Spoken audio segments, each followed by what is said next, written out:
Yes, class 8। आज हम अपनी बसंत की पुस्तक पाठ 6 भगवान के डाकिये पढ़ेंगे।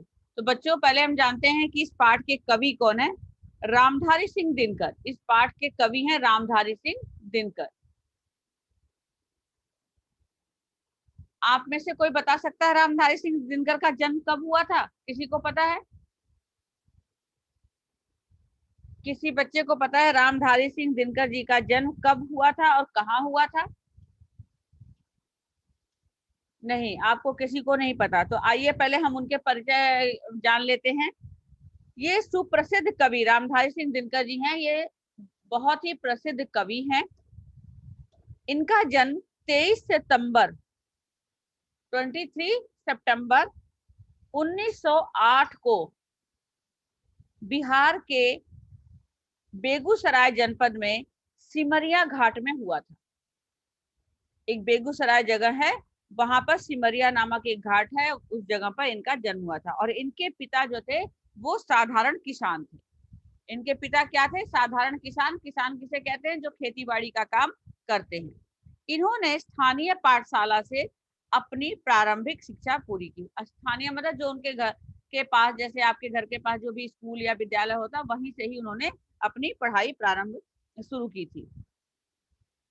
इन्होंने इतिहास विषय में ऑनर्स उपाधि पटना कॉलेज से 1932 में प्राप्त, मतलब ऑनर्स की डिग्री इन्होंने जो है पटना के कॉलेज से इतिहास सब्जेक्ट में लिया था। बाद में इन्होंने 1947, जब हमारा देश आजाद हुआ था, से 1952 तक जनसंपर्क विभाग में निर्देशक पद पर कार्य किया। मतलब इस समय वो इतने से समय के बीच में इन्होंने जन संपादक के रूप में कार्य किया था। 1952 में राज्यसभा में सदस्य के रूप में मनोनीत किए गए और राज्यसभा में इनका नाम लिया गया, मतलब वहां पर मनोनीत किया गया इनको। 1964 में ये भागलपुर विश्वविद्यालय के कुलपति बन गए, मतलब वहां के कुलपति बने। इन सभी के बीच इन्होंने बीए करने के उपरांत ही काव्य साधना भी शुरू किया। ये सारी नौकरी और ये सारे पद का कार्य करते करते इन्होंने बीए तक की जो डिग्री प्राप्त की थी, उसके साथ साथ इन्होंने लेखन कार्य भी किया, है ना। लेखन कार्य जो जानते हो आप, जिस किसी को बहुत अच्छा लगता है और वो लेखक कविता या कोई भी चीजें लिखता है, तो वो उसके उपरांत काव्य साधना भी शुरू कर दिया। इनकी उल्लेखनीय सेवाओं के लिए इनको, जब ये इस तरह का काम करने लगे, तो इनको पद्म भूषण संस्कृति के 4 अध्याय के लिए साहित्य अकादमिक पुरस्कार तथा उर्वशी कृति पर, जो उर्वशी इनकी जो कृति है, लिखी हुई रचना, उस पर भारतीय ज्ञानपीठ पुरस्कार प्रदान किया गया। और बच्चों, इनकी मृत्यु कब हुई है? इनकी मृत्यु 19 मई 1974 को हुई है। 74 1974 को हुई। और इनकी कुछ प्रसिद्ध रचनाएं किस प्रकार से हैं, उसके बारे में भी आप जान लीजिए। उनकी रचनाएं कौन कौन सी हैं, कुछ जानना जरूरी है, क्योंकि कई बार आप लोगों को देखा है कि एग्जाम में किसी भी लेखक, किसी भी कवि का परिचय लिखने के लिए आ जाता है। तो आप ये चीजें थोड़ा सा अपनी जानकारी में रखिए और इनके बारे में पूरा जो इनकी रचना है उसको भी पढ़िए और उसको भी समझिए। इनकी रचनाएं हैं बच्चों, रेणुका, हुंकार, कुरुक्षेत्र, रश्मि रथी, उर्वशी, परशुराम की प्रतिज्ञा, हारे को हरिनाम, है ना, संस्कृति के 4 अध्याय, रेती के फूल, मिट्टी की ओर, ऐसे और भी बहुत सारी जो नाम है कविताओं के, वो इसके अंदर मिलते हैं देखने को। इनकी रचनाएं हैं, ठीक है। और इनकी बच्चों भाषा शैली, जो रामधारी सिंह दिनकर जी की भाषा शैली है, वो काव्य की भाषा बहुत ही सरल है। काव्य की भाषा क्या है? बहुत सरल, बहुत आसान शब्दों में इन्होंने अपनी बातों को कविता के माध्यम से प्रस्तुत किया है। भाव में तत्सम तथा आम बोल, तत्सम किसे कहते हैं? तद्भव और तत्सम। तद्भव और तत्सम आप ऑलरेडी पढ़ चुके हो ना, तद्भव और तत्सम। तो तत्सम की भाषा कौन सी होती है बच्चों, बताएंगे आप में से? तत्सम किसे? संस्कृत। हाँ, संस्कृत, वेरी गुड। तो तथा और आम बोलचाल जो हमारी होती है, जिसमें हम साधारण तौर से अपनी बातें कह पाते हैं एक दूसरे के सामने और उनकी बातों को सुनकर समझ पाते हैं, उन शब्दों का उन्होंने प्रयोग किया है। बच्चों, इन भाषा को पाठकों को अंत तक, मतलब इनकी जो भाषा होती है, इनका जो बोल होता है, इनकी जो बातें होती है, वो लोगों को अंत तक बांधे रखती है। बांधे रखती का मतलब है कि हमारे अंदर ये जिज्ञासा बनी रहती है कि अब आगे क्या होगा, अब आगे क्या होगा। इसको जानने के लिए वो उसको पढ़ने के लिए या सुनने के लिए हमेशा तत्पर रहते हैं। ठीक है, ये इनकी भाषा थी। तो अब हमारे जो ये पाठ 6 भगवान के डाकिए हैं, इस पाठ को अब हम पढ़ेंगे। तो एक बच्चा पहले इसकी रीडिंग करेगा, पक्षी और बादल भगवान के डाकिए। चलिए आर्यन शिंदे, आर्यन शिंदे, पंछी और बादल। पक्षी और बादल ये भगवान के डाकिए हैं जो एक महादेश से दूसरे महादेश को जाते हैं।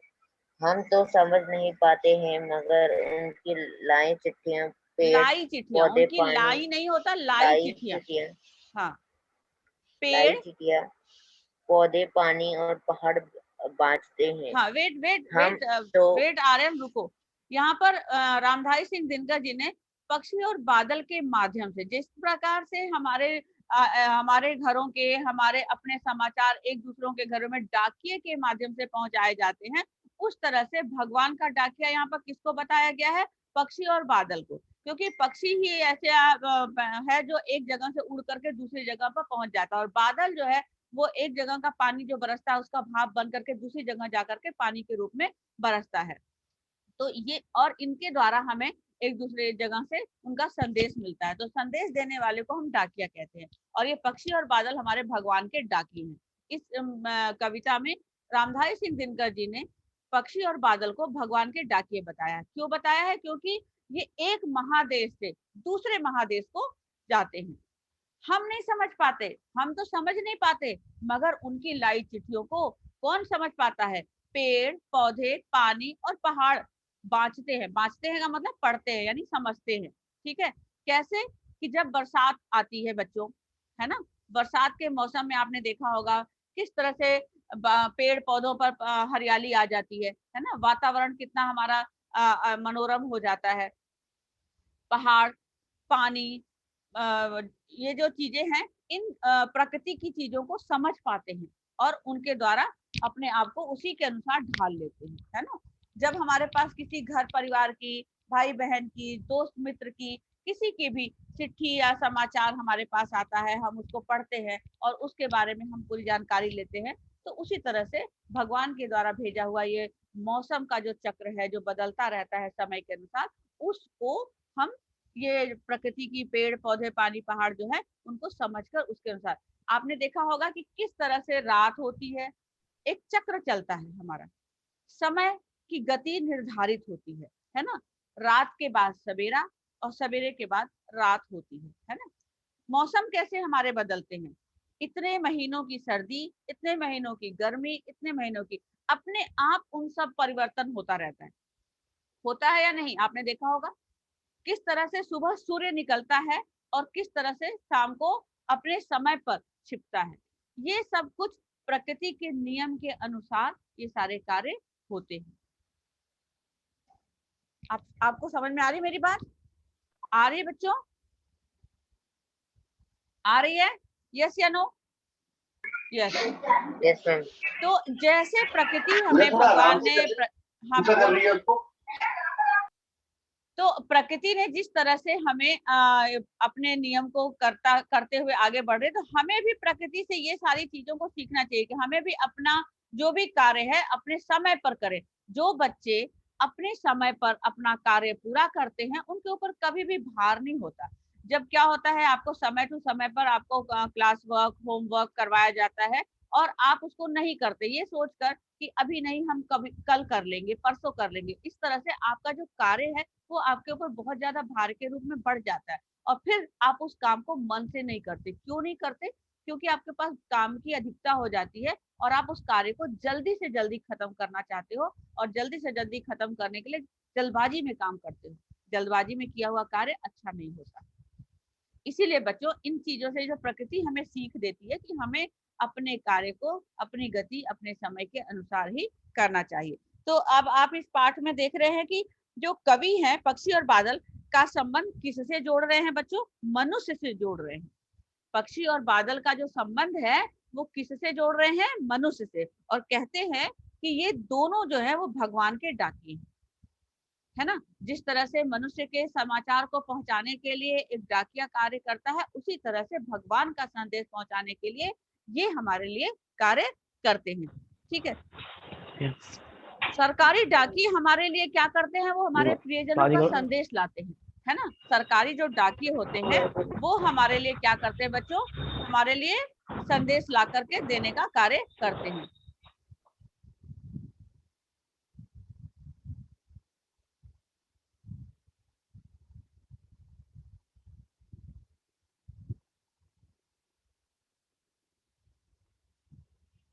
यस, आपको अगर कोई भी क्वेश्चन करना होगा रेज योर हैंड, क्योंकि मैंने आप लोगों को म्यूट किया है, आपकी बात पीछे से आवाज आ रही है। तो ये हमारे प्रियजनों का संदेश हमारे लिए लाते हैं। उसी प्रकार ये प्रकृति भी डाकिए के तौर पर हमारे सामने उनका भगवान का दिया हुआ संदेश, प्रकृति का संदेश हमारे तक पहुंचाने का कार्य करती है। ये डाकिए जो भगवान के हैं, पक्षी और बादल, वो एक स्थान से दूसरे स्थान तक अपने आप चले जाते हैं। इनको किसी के द्वारा पहुंचाने की आवश्यकता नहीं होती है ना। पक्षी आकाश में यहाँ वहां भ्रमण करते हैं और वो भ्रमण करते हुए कहीं से कहीं पहुंच जाते हैं। उसी प्रकार से आसमान के अंदर बादल भी उमड़ घुमड़ कर पृथ्वी का चक्कर लगाते हैं। इनका विचरण देखकर ऐसा लगता है कि ये भगवान के डाकिए हैं, क्योंकि यहाँ से वहां पहुंचना और एक दूसरे को अपना संदेश देना, ये उनका डाकिए का ही कार्य है, जो भगवान के संदेश लेकर सभी देशों अर्थात पूरी पृथ्वी के आसपास घूमने का कार्य करते हैं। ये वह संदेश मनुष्य में बांटते हैं। वो क्या करते हैं, ये सभी संदेश मनुष्य में बांटते हैं। पर अपनी अज्ञानता के कारण हम जो मनुष्य हैं बच्चों, वो क्या है, अज्ञान है। हमारे सामने बहुत सारी घटनाएं घटती हैं, पर हम उसको देखकर भी समझ नहीं पाते हैं। क्यों नहीं समझ पाते, क्योंकि हमारा ध्यान वहां तक पहुंच ही नहीं पाता है। इसलिए कहते हैं कि जो मनुष्य है वो अज्ञानता के कारण उस संदेश को, भगवान के दिए हुए संदेश को समझ नहीं पाता। आपने देखा होगा कई बार अकाल, सूखा, भूकंप, ये सब कुछ कितनी परेशानियां ला करके खड़ा कर देता है। क्यों, जब हमारे वातावरण में कोई भी परिवर्तन होता है तो इस तरह की आपातकालीन परिस्थितियां आ जाती हैं। ठीक है। प्रकृति डाकिए की लाई चिट्ठियों को पर्वत, पेड़ पौधे और नदियां ही पढ़ पाते हैं। प्रकृति की द्वारा लाई हुई जो ये चिट्ठियां होती हैं, उनको कौन कौन पढ़ पाते हैं बच्चों, पर्वत, पेड़ पौधे और नदियां पढ़ पाते हैं। पेड़ पौधे अपनी वायु, धरती अपनी सुगंध, नदियां, जैसे पेड़ पौधे होते हैं वो अपनी हवा लोगों तक पहुंचाते हैं। नदी, झरने जो होते हैं वो हम लोगों को पानी देते हैं। पेड़ पौधे जो होते हैं वो, उनसे हमें क्या मिलता है, बताइए, रेज योर हैंड। पेड़ पौधों से हमें क्या मिलता है। यस, हाँ बोलो बेटा, हर्षित त्यागी बोलो, बोलो बेटा, अनम्यूट कर लो।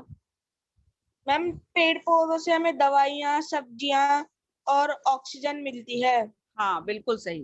फल, खाने के लिए फल, है ना, ईंधन के लिए लकड़ी, दवाई, बहुत सी, और सबसे ज्यादा कीमती चीज क्या मिलती है, ऑक्सीजन मिलती है, जो कि आज के समय में बहुत ही जरूरी हो गया है। ठीक है। तो ये सब कुछ हमें उनसे प्राप्त होता है। इनके क्रियाकलाप को देखने के बाद हमें भी किसी के अंदर भेदभाव नहीं करना चाहिए। जिस प्रकार से कि नदी अपना पानी लोगों को पिला करके परोपकार का कार्य करती है, पेड़ पौधे अपने द्वारा फल दूसरों को खिला करके उनके पेट को पालन करता है ना। सूर्य हमें धूप, रोशनी, प्रकाश, ये सब कुछ देता है। तो इन सब चीजों को देखकर हमें क्या सीखना चाहिए कि हमें भी आपस में भेदभाव नहीं करना चाहिए। इससे ईश्वर का संदेश हमारे लिए सार्थक बनेगा, तभी संभव हो पाएगा बच्चों कि भगवान के द्वारा भेजा गया जो संदेश है हमने ग्रहण किया और फिर हम उसको अपना पा रहे हैं, है ना। तभी उनका दिया हुआ संदेश, हम तक पहुंचा हुआ संदेश संभव हो पाएगा। तो क्लियर हो गया आप लोगों को। पक्षी और बादल ये भगवान के डाकिए हैं जो एक महादेश से दूसरे महादेश को जाते हैं। हम तो समझ नहीं पाते, हम तो समझ नहीं पाते, मगर उनकी लाई चिट्ठियां पेड़ पौधे, पानी, पहाड़ पढ़ पाते हैं, यानी वही समझ पाते हैं। क्लियर हो गया ये आपको, इन पंक्तियों का अर्थ समझ में आ गया। यस, सौर्य जैन, क्लियर हुआ आपको। सौर्य जैन अनम्यूट करके बताइए। सौर्य जैन, शौर्य Yes, जैन। ma'am. हाँ, आपको इन पंक्तियों का अर्थ क्लियर हो गया? Yes ma'am. हाँ, तो चलिए बताइए कि इसमें पक्षी और बादल क्या कार्य कर रहे हैं। पक्षी और बादल क्या कार्य कर रहे हैं, बताइए शौर्य जैन।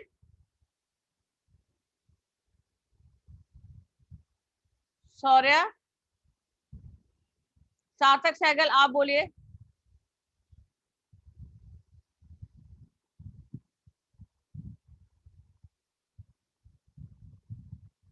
बोलो बेटा, अनम्यूट करना पड़ेगा आपको।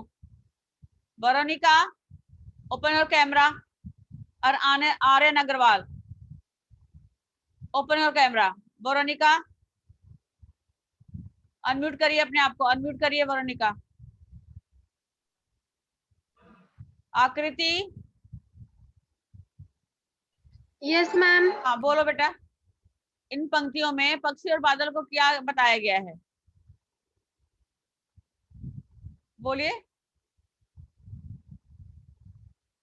पक्षी और बादल को क्या बताया गया है बेटे, अनम्यूट करो अपने आप को बेटा। इस पंक्ति में पक्षी और बादल को भगवान का डाकिया बताया गया है। हाँ, भगवान के डाके बताया गया है, जिनके द्वारा लाई हुई चिट्ठियों को हम इंसान नहीं समझ पाते, पर कौन समझ पाता है? पेड़ पौधे, पानी और पहाड़। Yes right. तो ये इस प्रकार से आपने देखा कि प्रकृति जो है, जो हमें संदेश देती है, उसको हम नहीं समझ पाते, पर ये पेड़ पौधे पानी पहाड़ इसको समझ जाते हैं और अपना कार्य करते हैं। चलिए आगे की पंक्तियां अब हम करेंगे। नेक्स्ट बच्चा रीडिंग करेगा इसका। हिमांग गोयल, हिमांग गोयल, हिमांग गोयल। Yes ma'am. चलिए इसकी रीडिंग करिए आगे। हम तो केवल यह आंकते हैं कि एक देश की धरती हम तो केवल आंकते हैं कि एक देश की धरती दूसरे देश को सुगंध भेजती है और वह सौरभ हवा में तैरते हुए पक्षियों की पंखों पर तैरता है और एक गिरता देश का भाप दूसरे देश में पानी बनकर गिरता है। यस, अब देखो, हम तो केवल यह आकते हैं। आकते मतलब सोचते हैं। आकते का क्या मतलब है? सोचना। हम तो क्या सोचते हैं कि एक देश की धरती दूसरे देश को सिर्फ सुगंध भेजती है और वह जो है सौरभ हवा में ना खुशबू अपना फैलाता है, पक्षियों के पांखों पर तिरता है और पक्षियों के पंखों पर वो तैरता है, जो एक देश का भाप दूसरे देश में पानी बनकर गिरता है। ये सिर्फ हम सोचते हैं, आंकते हैं, है ना, ये सारी बातें हम सिर्फ सोचते हैं। तो अब इनके द्वारा कवि रामधारी सिंह दिनकर क्या बता रहे हैं बच्चों, कि प्रकृति के उपादान पक्षी और बादल द्वारा लाई गई चिट्ठियों के अनुरूप ही व्यवहार करते हैं। जैसे पक्षी और बादल अपनी चिट्ठियां लाते हैं, यानी अपना संदेश पहुंचाते हैं, उनके अनुसार ही हमारी प्रकृति कार्य करती है। हम तो केवल अनुमान लगाते हैं, है ना। आंकते का मतलब यहाँ पर सोचना या अनुमान लगाना होता है, कि हम तो सिर्फ अनुमान लगाते हैं कि पृथ्वी पर एक स्थान के फूलों की महक हवा में तैरते हुए तथा पक्षियों के पंखों पर सवार होकर दूसरे देश में जाती है। एक देश के तालाबों, झीलों एवं नदियों का पानी भाप बनकर उड़ता है और किसी अन्य देश में जाकर वहां पर बारिश के रूप में बरस जाता है। प्रकृति के डाकिये ना तो किसी सीमा में बंध कर काम करते हैं। जो प्रकृति के डाकिये होते हैं बच्चों, उनकी कोई लिमिट नहीं होती, कोई सीमा नहीं होती, कोई बंधन नहीं होता। क्योंकि जो हमारे इंसानों के जो डाकिये होते हैं, वो उनका एक एक एरिया बंधा होता है कि आप यहाँ तक के जगह का आप चिट्ठियां दोगे, दूसरे को दूसरी जगह का, तीसरे को तीसरी जगह का, ऐसे एक बंधन होता है कि बस वो उसके अलावा और दूसरी जगह की चिट्ठी नहीं बांट। लेकिन पक्षी और बादल के ऊपर कोई ऐसा बंधन नहीं होता है, और ना ही वो अपने पराये की वो भावना अपने अंदर रखते हैं। पक्षी और बादल, उनको ये नहीं लगता ये हमारा देश है, ये पराया देश है। वो अभी उड़ते उड़ते दूसरे देशों में भी पहुंच जाते हैं, वहां के पक्षी हमारे देश में भी आ जाते हैं, तो उनके अंदर कोई भी अपने और पराये की भावना भी नहीं रहती। अर्थात ये हमें भेदभाव मिटाकर काम करते हुए एकता का संदेश देते हैं। जब हमारे मनों में, हमारे दिलों में से भेदभाव मिट जाएगा तो हमारे मन में क्या रह जाएगा? फिर बताइए क्या रह जाएगा? एकता। हाँ, वेरी गुड, एकता का भाव रह जाएगा। और जब हमारे अंदर एकता का भाव रहेगा तो हमारे इस तरह का जो आजकल लड़ाई झगड़े और कार्य हो रहे हैं वो फिर नहीं हो पाएंगे, है ना। हम सब मिलकर अपने कार्य को करेंगे। आप अभी पढ़े होंगे साथी हाथ बढ़ाना, एक कविता है आपकी, साथी हाथ बढ़ाना, एक अकेला थक जाएगा मिलकर हाथ बटाना। यानी कि हम कोई भी जब कार्य करते हैं और अकेले करते हैं तो हम उससे थक जाते हैं, परेशान हो जाते हैं, है ना। और जब हम उसी कार्य को एक साथ एकजुट होकर मिल करके कार्य करते हैं तो हम उस कार्य को बड़े आसानी से कर पाते हैं, है ना। तो इस तरह से पक्षी और बादल जो है हमें एकता का संदेश भी देने का कार्य करते हैं। क्लियर हो गया आपको? क्लियर हुआ बच्चों? यस, बोलिए यस या no. Yes, ma'am. Very good.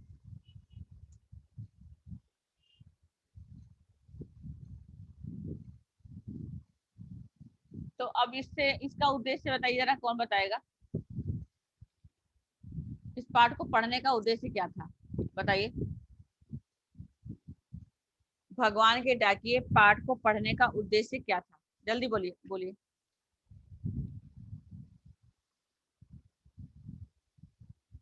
Ma'am, भगवान के डाकिए का पाठ का उद्देश्य था कि हमें एकता से काम लेना चाहिए। इस पाठ को पढ़ने का उद्देश्य है मनुष्य को प्रेम, त्याग तथा सद्भाव, है ना, बनाकर ही हमें कार्य करना चाहिए। मनुष्य को प्रेम, त्याग तथा सद्भाव के अनुरूप कार्य करना, ये हमारे इस पाठ को पढ़ने का उद्देश्य है। या प्रकृति के महत्व को समझना भी है, प्रकृति के महत्व को समझना, ये भी आप कर सकते हो, है ना। इस पाठ को पढ़ने का उद्देश्य क्या है? प्रकृति के महत्व को समझना, प्रकृति हमें क्या क्या संदेश देती है, प्रकृति द्वारा दिया हुआ संदेश को समझना। बहुत तरीके से है। अब आप में से अलग अलग आप बताइए कि आपको क्या समझना है इस पाठ को पढ़ने का उद्देश्य। प्रिया पांडे, प्रिया मैम पांडे, क्या हाँ बोलो। आर्यन बोलो। एकता के विषय में पढ़ना है। एकता, हाँ एकता के विषय में पढ़ना, ये भी ठीक है। और बताओ। मैम, एकता भाव से रहना। ये नहीं, ये सही नहीं है, ये उद्देश्य नहीं हो सकता। आप जैसे इंग्लिश में एम बताते हो ना, उस तरह हिंदी में उद्देश्य बताना होता है कि आपका उद्देश्य है इस पाठ को पढ़कर हमें भी एकजुट होकर रहना, है ना, प्रकृति के संदेश को समझना, ठीक है, एकता के सद्भाव को बनाए रखना। मैम, किसी में भेदभाव ना करना। हाँ, ये आपका सीख हो जाएगा, आपका ये सीख हो जाएगा। आपने क्या सीखा? हमें भेदभाव नहीं करना चाहिए, हमें एकजुट होकर रहना चाहिए, ये आपका सीख हो जाएगा इस पाठ। ओके, तो इसके अंदर प्रेम, त्याग और सद्भाव की भावना के संदेश के विषय में पढ़ना, ये आपका उद्देश्य हो जाएगा। आप ये लिख लीजिए कि भगवान के डाकिए पाठ के माध्यम से प्रेम, त्याग तथा सद्भाव के संदेश के विषय में पढ़ना। Okay, clear? Clear all of you? Yes या नो एट्थ क्लास? यस या no? Yes ma'am. Yes ma'am. Good. अब आइए इससे संबंधित आपको कुछ कठिन शब्द भी मैं बता देती हूँ जो इस पाठ में आपको आया हुआ है। एक तो महादेश यानी विशाल देश। महादेश का मतलब है विशाल देश। आप अपनी बुक में ही आप यहाँ पर निशान लगा लीजिए या पेंसिल से मार्क कर लीजिए। मैं आपको बता रही हूँ, आप लिखिए महादेश। जो मैं निशान लगा रही हूँ आप देखिए और यहाँ पर लगाइए महादेश। ये है महादेश। महादेश का अर्थ क्या होगा? विशाल देश, विशाल देश। ओके, अब उसके बाद नीचे आ जाइए। बाँचते, बाँचते का क्या अर्थ होगा? पढ़ते हैं, बाँचते हैं, पढ़ते हैं। Yes, all of you open your camera, all of you open your camera. Himang, Priya Pandey, yes girl, open your camera, clear. And next में आ जाइए, इसमें आइए आंकना। आंकते का है, आंकते का अर्थ होगा बच्चों अनुमान लगाना, अनुमान लगाना, ठीक है। उसके बाद यहीं पर है आपका धरती, यानी कि क्या है धरती यानी जमीन, धरती यानी जमीन। फिर आपका है सुगंध, उसके जस्ट नीचे देखो सुगंध, सुगंध का क्या है बच्चों, सुगंध ये है सुगंध। सुगंध का अर्थ क्या होगा, खुशबू, खुशबू मैम खुशबू। हाँ। और ये देखो यहाँ से ये जो सौरभ है उसका अर्थ सुगंध होगा, ये जो सौरभ है इसका अर्थ ये सुगंध है। ये दोनों का, ये दोनों अर्थ ही हो गए, आपस में मिल गए, है ना। सौरभ का अर्थ है सुगंध, ओके। उसके बाद है पांखों, पांख, जिसके यहाँ से आवाज आ रही है प्लीज म्यूट। पांख यानी पर या पंख, पांख का मतलब है पर या पंख, clear. Yes yes class clear. Yes ma'am, yes ma'am. तो ये आप लोग मैम पाक का पर है, हाँ पाक शब्द का पर है, पर या पंख दोनों हो सकता है, पर भी लिख सकते हो और पंख भी लिख सकते हो। तो यहाँ पर आप ना ये मत लिख लेना पांखों, पांख ही लिखना, ओके।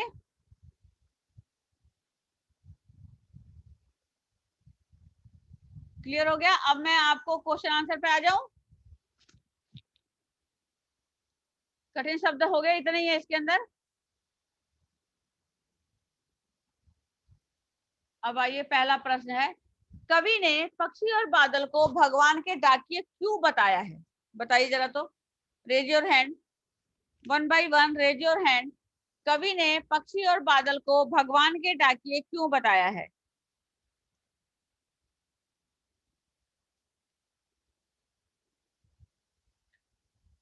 रेज योर हैंड बेटा,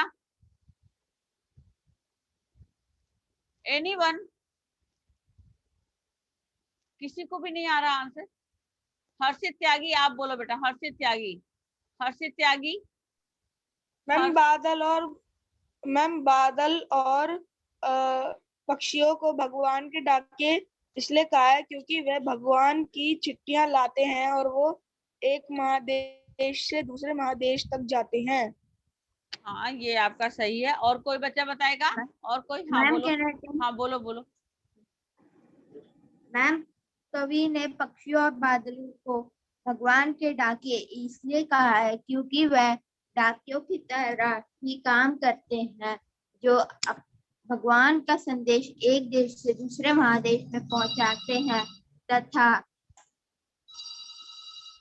तथा वह उस काम का वह हर देश में जाते हैं। वह ऐसा नहीं है कि वह किसी एक देश में ही वह संदेश देते हैं, वह हर देश में संदेश। बच्चों देखो इसका क्या होगा, पहले आप इस तरह से लिख सकोगे कि पक्षी और बादल को भगवान के डाकिए इसलिए बताया है, कॉमा के बाद आप लिखो क्योंकि ये मानव द्वारा निर्धारित सीमा में बंद कर काम नहीं करते, मानव द्वारा निर्धारित सीमा में बंध कर काम नहीं करते। ये अपना संदेश समस्त चर अचर, है ना, चाहे यहाँ हो या वहां हो, समस्त जगह पर पहुंचाने का प्रयास करते हैं।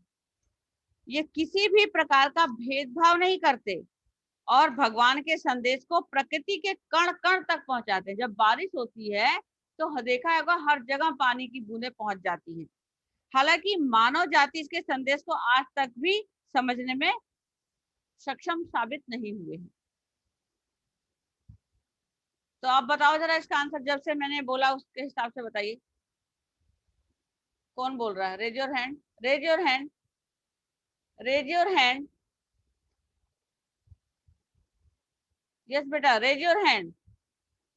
हर्षित त्यागी बोलो, बोलो हर्षित त्यागी।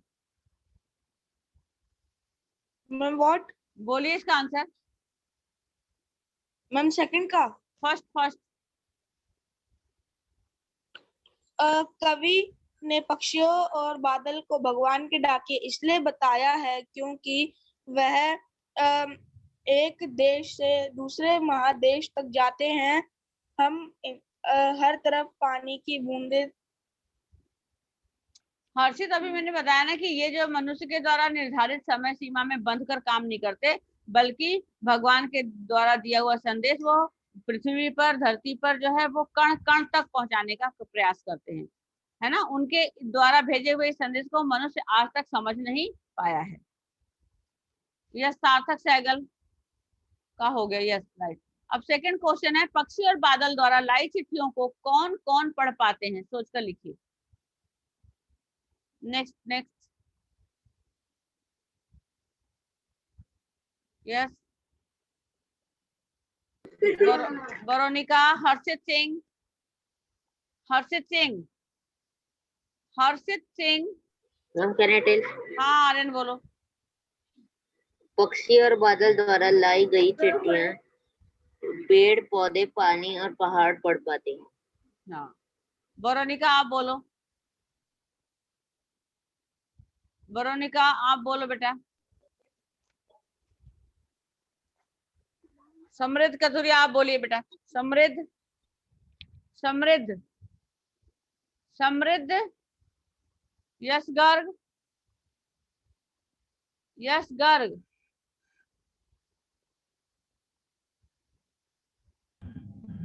यस बेटा बोलो। सार्थक सहगल आप बोलो, पक्षी और बादल द्वारा लाई गई चिट्ठियों को कौन कौन पढ़ पाते हैं? पक्षी और बादल के द्वारा लाई गई चिट्ठियों को प्राकृतिक उपादान पेड़ पौधे पानी और पहाड़